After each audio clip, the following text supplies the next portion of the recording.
Hebrew, Jew, Israelite. Three words often used as if they mean the same thing, but they don't. Each word is a doorway into centuries of history, faith, exile, and survival. To confuse them is to flatten a story that was never simple. To understand them is to see the Bible with new eyes, to grasp identity in sharper focus, and to feel the weight of history that still shapes our world today.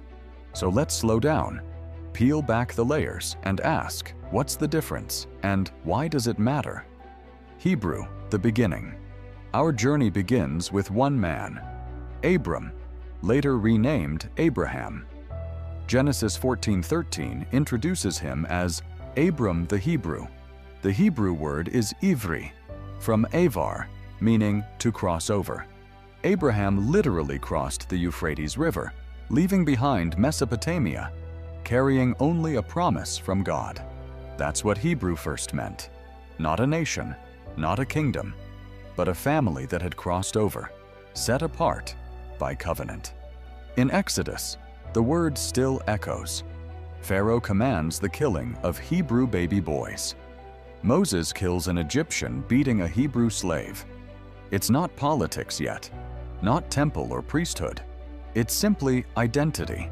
A people on the move, a people defined by God's promise. Think of it this way.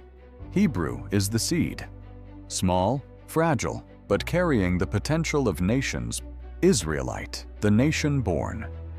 But the seed grows. In Genesis 32, Abraham's grandson Jacob wrestles with God and is renamed Israel, one who strives with God. His sons become the fathers of 12 tribes. From here, the word shifts. They are no longer just Hebrews, they are Israelites, a nation bound by covenant, law, and land. Exodus tells of their deliverance from Egypt. Numbers organizes them tribe by tribe. Deuteronomy renews their covenant. For a time, unity holds. Under Saul, David, and Solomon, Israel is one kingdom. But cracks appear. After Solomon, the kingdom splits, north and south. 10 tribes form the northern kingdom, still called Israel. 2 tribes, Judah and Benjamin, form the southern kingdom, centered in Jerusalem. Then comes catastrophe. In 722 BC, Assyria scatters the northern tribes. In 586 BC, Babylon destroys Jerusalem and exiles the south. To be an Israelite was to belong to a nation, to a tribal structure, to God's covenant as His people. But when nation and land crumble, what happens to identity? This is where Jew enters the story. Jew, exile, and return. Jew comes from Judah, Yehuda. When the northern tribes vanished, only the southern kingdom remained. Judah, Benjamin, and Levites. So survivors became Judahites. In exile, outsiders called them Yehudim, Jews. The word marks a shift. Israelite was tied to nationhood. Jew emerges in exile, a people without land, but still bound to God. Ezra 4:12 speaks of the Jews who came up from you. In Esther, Haman plots to annihilate the Jews. In the New Testament, Jesus is called a Jew by the Samaritan woman. Out of exile, something new forms, Judaism. No longer only about temple and kingship, identity is preserved through Torah, Sabbath, circumcision, worship. By the time of Jesus, Jew is the common word. And though not all Israelites were Jews, the word became the banner of survival.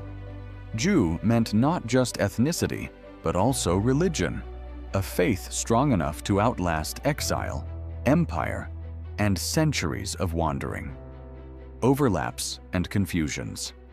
And here's where we stumble today. Hebrew is not Jew. Hebrew refers to the earliest family identity of Abraham. Jew is a much later title, born of Judah's survival. Israelite is not Jew. All Jews are Israelites, descendants of Jacob, but not all Israelites became Jews. 10 tribes scattered, lost to history. An Israeli is not Israelite. An Israeli is a modern citizen of the State of Israel, founded in 1948. Think of it this way: Hebrew is the seed. Israelite is the tree. Jew is the surviving branch that carried on after exile. Why this still matters? So why does this matter? Because words carry weight. Romans 9 reminds us, not all who are descended from Israel belong to Israel. Galatians 3:7 says, those of faith are sons of Abraham.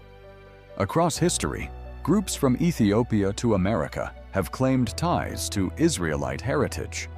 Some emphasize ancestry, others emphasize faith. Today, Jewish identity blends religion, culture, and lineage. Hebrew survives mostly in language. Hebrew Bible, Hebrew tongue.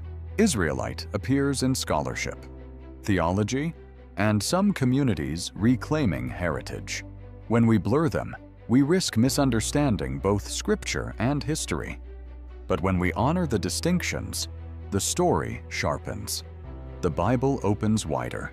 Faith deepens. So let's bring it home. Hebrew, Abraham's family who crossed over. Israelite, Jacob's descendants, the covenant nation. Jew, the tribe of Judah, carried into exile, refined into faith. 3 words, 1 story, of promise, struggle, survival. Which word resonates with you most? Hebrew, Israelite, or Jew? Leave your thoughts below. Thank you for watching. If this journey opened new doors for you, like, share, and subscribe.